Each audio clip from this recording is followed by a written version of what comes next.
আরে খুকু, এসে গেছিস? ও বাবা, জামাইও আসছে?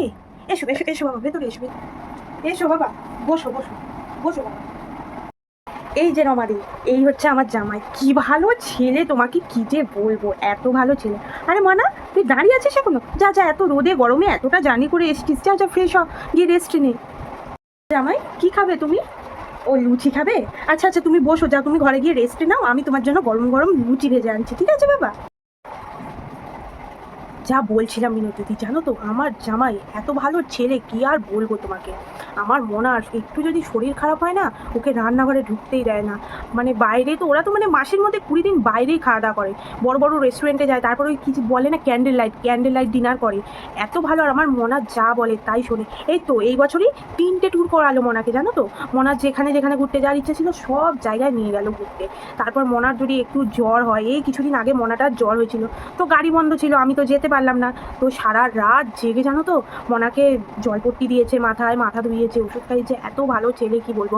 ওকে তো কদিন আগুনের সামনে যেতেই দেয়নি। ওর তো অফিস ছিল, বাধ্য 2 দিন অফিস ছুটি নিয়েছিল, হোম ডেলিভারির খাবার পর্যন্ত আনিয়েছিল, জানো তো।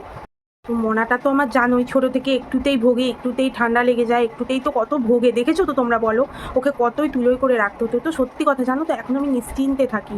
একটু কিছু হলে জামাই একদম সঙ্গে সঙ্গে ডাক্তার, মানে ওকে একদম মানে হাতের তেলোই করে রাখে, জানো তো। এত ভালো রেখেছে না আমার মনাকে, যখন যা খেতে চায়, যা কিনতে চায়, সব কিছু, কোনো কিচ্ছুর অভাব রাখে না। এত ভালো রান্নাঘরে, শ্বশুর শাশুড়ি থাক যেই থাক বলে দেয় তুমি রান্নাঘরে ঢুকবে না, মানে ও সত্যি এত ভালো রেখেছে আমার মেয়েটাকে, কি বলবো দিদি, জানো তো।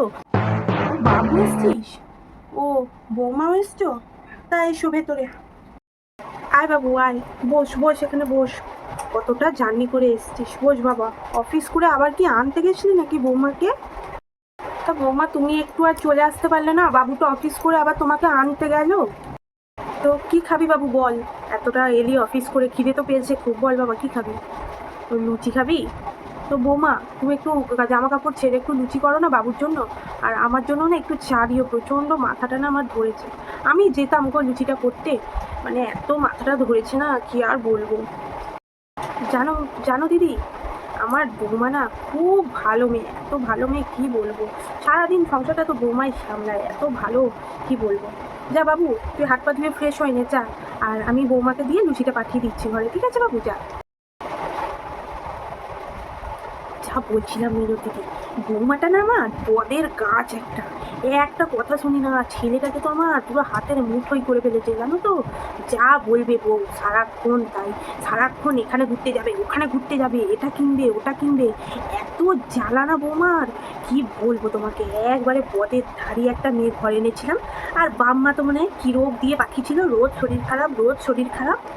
আর একটু যদি কিছু হলো, তো আমার বাবু একবারে রাত জেগে বউ সোহাগী, বউয়ের মাথায় হাত বোলাবে, বউকে ওষুধ খাওয়াবে, একবারে বউ দরদি। একবারে তোমার ছেলেটাকে না হাতের মুঠোই করে ফেলেছে, জানো তো দিদি, কি বলবো। কি করি বলো তো আমি, এই মেয়ে মানুষটার থেকে কি করে সরিয়ে আনবো আমার ছেলেটাকে। আমার সংসারটা একদম অতিষ্ঠ করে দিল, জানো না। অতিষ্ঠ, ওই মেয়ে মানুষটার জ্বালায় সংসারটা আমার শেষ হয়ে গেল।